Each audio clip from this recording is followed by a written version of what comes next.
So this video is going to build off our Alone in the Gym catch and shoot video.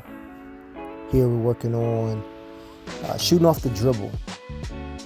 So two things you want to keep in mind is you have to dribble before that pivot foot leaves the ground. So that's number one. So on that extension, I say you kind of want to time up when your non-pivot foot hits the ground and that ball hitting the ground. If you can do that pretty much at the same time, then you can avoid traveling. Second thing is you want to try to get as far as you can, create as much separation as possible on that one dribble. So notice here, I'm really starting behind the three-point line, but I'm getting a few feet on the inside of that three-point line by the time I'm taking my shot. So here I'm going to the left. Again, you'll see me going to try to get as much as I can out of that first step, going right, left.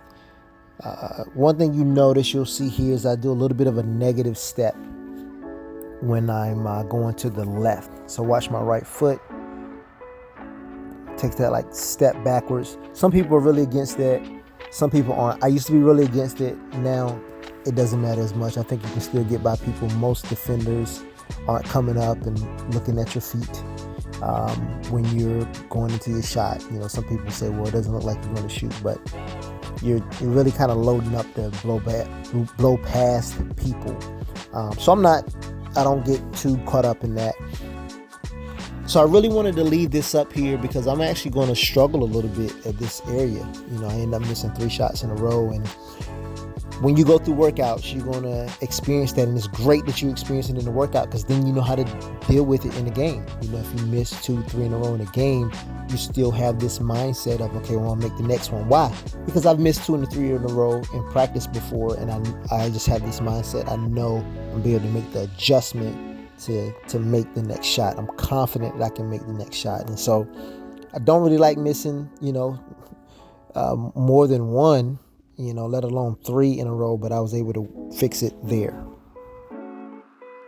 So on that shot right there, I took the negative step out. I'll show you again. See right there, I took the negative step out, didn't take the negative step. I think the speed is pretty similar there. So I'm not super big on it. As long as as long as you have good footwork and you're able to knock down the shot with some consistency and with some confidence.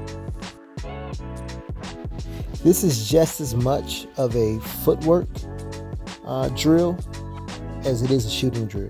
So you're working on having good footwork, going into your left, right, going into your right, left, being able to shoot off the dribble with either hand, skill that you definitely want to master.